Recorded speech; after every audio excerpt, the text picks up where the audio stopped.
Now, back to Matt and your morning news. KTRH News Time is 7:17. We're glad you're listening this morning. So here's a question. Are you better off now than you were 4 years ago? A lot of it depends on where you're living. Political strategist Chris Wilson joins us. And Chris, it appears that red states are enjoying a little better credit score on average. Would that be for the state itself or for the people that live in it? Well, it's kind of the both there. They go hand in hand. And it's, you look at the industries in those states and how that works out. The important picture here is that states with fundamental industries like agriculture and minerals are doing a lot better than those without that sort of thing to fall back on. Manufacturing is obviously not failing well in the current economy. And I think it means that Obama and the Democrats have really got to look long and hard about what this means for American industry before they go forward with another round of regulations that they're looking at right now and try and put more regulation on things like coal, oil, gas production, things that are actually doing well in our country is so important. Well, there's no question about it. And if you look at states like Michigan or Nevada or Florida or Ohio, some of these states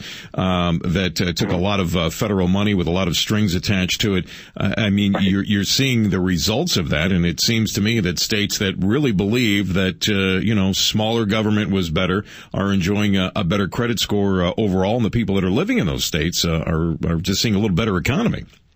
Well, you're exactly right. I mean, it's sort of the classic liberal cyclical problem where government sees a problem, government regulates a problem, government gives money to a problem, government makes a problem worse, government regulates worse, and ultimately tries to take it over. And I think this also points to what's going on with the presidential election. The bottom line is Obama and the Democrats are probably in more trouble than the national polling numbers suggest. I mean, the numbers show him with a slight lead to being even over any Republican nominee, and I think that is the challenge there is when we look at national numbers, it doesn't break it down state by state because that would cost massive amounts of money for somebody like Gallup to do that. Mm-hmm. Some states, like you just mentioned, with big electoral votes, Michigan, Wisconsin, and, of course, sort of the all-important prize, Florida, which has decided the last few elections and went for Obama last time, those have been the biggest victims of the recession, and they've seen the least improvement from the recovery and from any sort of mild economic recovery we've had so far, and certainly they got the least amount out of the stimulus money. And those states they showed their frustration in the last election in 2010.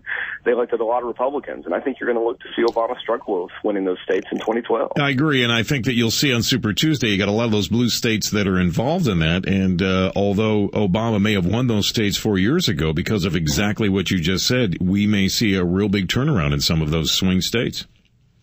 And Republicans picked up the governor's mansion in 2010 in a lot of those states, Michigan, Florida, Wisconsin, and that matters a lot when you move into the presidential election. So these numbers about credit have as much to do with who we elect as next president. I think it is, you led into it with, are you better off than you were 4 years ago? And it is the message for the Republican candidate, nominee, whoever that may be.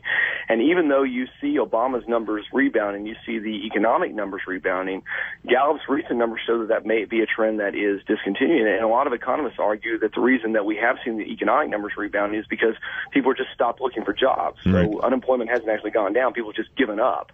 And that's probably even worse than unemployment down. But the bottom line is when you see unemployment stay above 8%, when you see the credit problems that you're talking about in this new report come out, it means real big problems for the party in power moving into a presidential election. All right, Chris. And for Obama to get to 538 electoral votes, he's got to win these states that we're talking about. Thank you, my friend. I appreciate your time. Political strategist Chris Wilson joining us here this morning.